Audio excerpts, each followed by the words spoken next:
High বন্ধুরা, সবাই কেমন আছো? আশা করি সবাই খুব ভালো আছো। পুজো তো প্রায় চলেই এলো, আর পুজো মানেই কিন্তু বাঙালির কাছে একটা আলাদাই ইমোশন। পুজো মানে নতুন জামা, প্রচুর আড্ডা, বন্ধুদের সঙ্গে প্যান্ডেল হপিং, আর সব থেকে বড় কথা পুজো মানে কিন্তু অনেক অনেক আনন্দ। কিন্তু আমাদের এই বাঙালিদের না এই পুজোর আগে সব থেকে বেশি কি মনে হয় বলো তো? যদি একটু ওজনটা কমানো যেত, কি তাই তো? সেই টিপস নিয়ে কিন্তু আজকের আমার এই ভিডিওটা, একদম স্কিপ করবে না, পুরোটা কিন্তু অবশ্যই দেখো। তোমাদের সাথে গল্প করতে করতে দেখলাম বাইরে বৃষ্টি পড়ছে, আর লোভ সামলাতে পারলাম না, জানলার ধারে এসে বসে পড়লাম।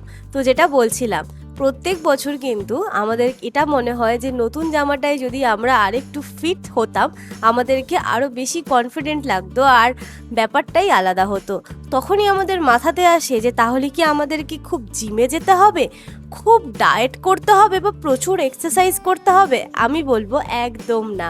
তোমাদের যে লাইফস্টাইল আছে তাতে কিছু সামান্য পরিবর্তন আনলেই কিন্তু তোমরা হয়ে যেতে পারো একদম অ্যাক্টিভ অ্যান্ড ফিট, তাও আবার বাড়িতেই। তো চলো শুরু করা যাক। প্রথম টিপস, যে তোমরা নিজেকে বাড়িতে কিভাবে অ্যাক্টিভ এবং ফিট রাখতে পারো। প্রথমেই বলবো, খুব তাড়াতাড়ি ওয়েট লস করার কোনো প্রয়োজন নেই। হেলদি ওয়েট লস কিন্তু ধীরে ধীরেই হয়, আর প্রত্যেকটা মানুষের কিন্তু শরীরের গঠনটা আলাদা। তাই অন্য কারোর ডায়েট প্ল্যানের সঙ্গে নিজের ডায়েট প্ল্যানকে কখনো কম্পেয়ার করবে না।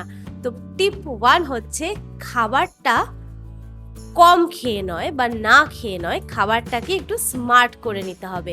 মানে আমরা অনেক সময় ভেবে থাকি যে আমরা আজকে যদি ডায়েট করি, না খেয়ে থাকি, আমরা খুব তাড়াতাড়ি রোগা হয়ে যাব, কিন্তু সেটা সম্পূর্ণ ভুল। আমাদেরকে প্রতিদিনের যে খাবার আমরা খাই সেটা খেতে হবে, কিন্তু পরিমাণটাকে আমাদেরকে অল্প করে দিতে হবে। প্রতিদিনের খাবারে যতটা সম্ভব ভেজিটেবলস, ডাল, ডিম, মাছ বা অন্যান্য প্রোটিন সোর্স এবং ঘরের সাধারণ খাবারটাই তোমরা খেতে পারো। ভাত বা রুটি একেবারে বাদ দেওয়ার কোনো দরকার নেই, বরং নিজের প্রোটিনের দিকে একটু নজর দিতে হবে। আরও একটা জিনিস খুব গুরুত্বপূর্ণ, বারবার অল্প অল্প করে অপ্রয়োজনীয় স্ন্যাক্স খাওয়ার অভ্যাসটা কিন্তু একদম বন্ধ করে দিতে হবে। এই যেমন চিপস, ফাস্টফুড, এগুলো কিন্তু একেবারেই খাওয়া চলবে না। এবার আসি টিপ 2, পর্যাপ্ত পরিমাণ জল পান করতে হবে। আমরা অনেক সময় তেষ্টা পেলেও বুঝতে পারি না, তার পরিবর্তে চা, কফি বা কোল্ড ড্রিঙ্কস খেতে শুরু করি। তাই দিনের মধ্যে নিয়মিত জল পান করা একদম হয় না। তাই দিনের মধ্যে আমাদেরকে নিয়ম করে সকালবেলা ঘুম থেকে উঠে জল খেতে হবে। তাছাড়া সারাদিন নিজের সঙ্গে একটা ওয়াটার বোতল ক্যারি করতে হবে। আর একটা বিষয়, লেবু জল বা অন্যান্য ড্রিঙ্কস খেলেই যে ফ্যাট গলে যায় এমন কিন্তু নয়। ওয়েট লসের জন্য কোনো ম্যাজিক ড্রিঙ্ক কিন্তু নেই, তাই জন্য সাধারণ জলই যথেষ্ট। তাই বেশি করে জল পান করবে। এবার আসি টিপ 3, জিম না গেলেও হাঁটার অভ্যাস শুরু করো। জিমে যাওয়ার সময় নেই, কোনো ব্যাপার না, হাঁটার অভ্যাস করো। বাড়ির ছাদে হাঁটতে পারো, বাড়ির আশেপাশে হাঁটতে পারো, কিংবা নিজেদের দৈনন্দিন জীবনে যে কাজগুলো আছে সেগুলোর জন্য তোমরা হাঁটতে পারো। তবে অনেক দিন এক্সারসাইজ না করে থাকলে আমি বলবো একদিনেই প্রচুর হাঁটার কোনো দরকার নেই। ধীরে ধীরে তোমরা এই হাঁটার যে রুটিনটা সেটাকে তোমরা বাড়াতে পারো। অ্যাকচুয়ালি শরীরটাকে অ্যাক্টিভ রাখাই হলো মূল কথা। টিপ নাম্বার 4, বাড়িতেই সিম্পল এক্সারসাইজ শুরু করতে পারো।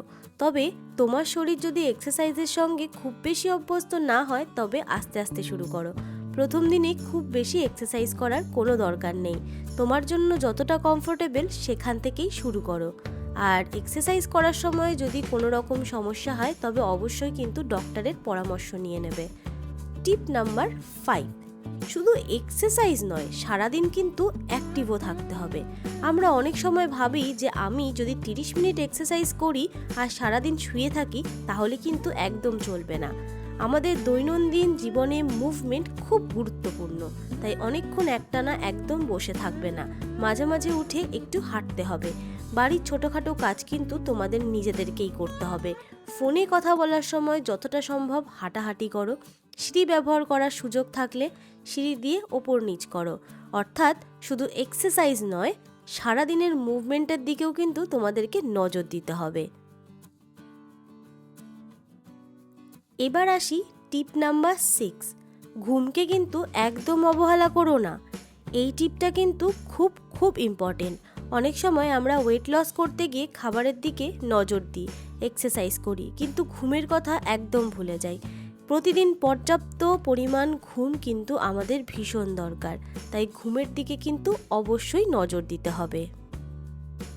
টিপ নাম্বার 7, অন্যের সঙ্গে নিজেকে কখনো কম্পেয়ার করবে না।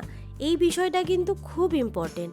সোশ্যাল মিডিয়ায় আমরা অনেক সময় দেখে থাকি 15 দিনে এত কেজি কমেছে, 1 মাসে এত কেজি কমেছে, তারপর নিজের সঙ্গে আমরা কম্পেয়ার করতে শুরু করি।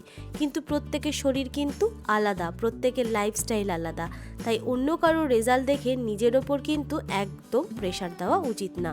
অন্যের মতন হওয়া নয়, নিজেকে আগে নিজের মতন করে তোমাদেরকে ফিট বানাতে হবে। চলে এলাম আমাদের শেষ টিপে। সবশেষে আমি একটা কথাই বলতে চাই, পুজোর আগে আমাদের লক্ষ্য শুধু রোগা হওয়া নয়, আমাদের লক্ষ্য হওয়া উচিত হেলদি থাকা, অ্যাক্টিভ থাকা এবং কনফিডেন্ট থাকা। পুজো মানে আনন্দ, ফ্যামিলি, ফ্রেন্ডস, নতুন জামা, ঘোরাঘুরি আর সুন্দর সময় কাটানো। তাহলে বন্ধুরা, আজকের ভিডিওতে আমরা দেখলাম জিমে না গিয়েও কীভাবে নিজের লাইফস্টাইলকে সিম্পল কিছু চেঞ্জেস এনে আমরা নিজেদের ফিটনেসের দিকে নজর দিতে পারি।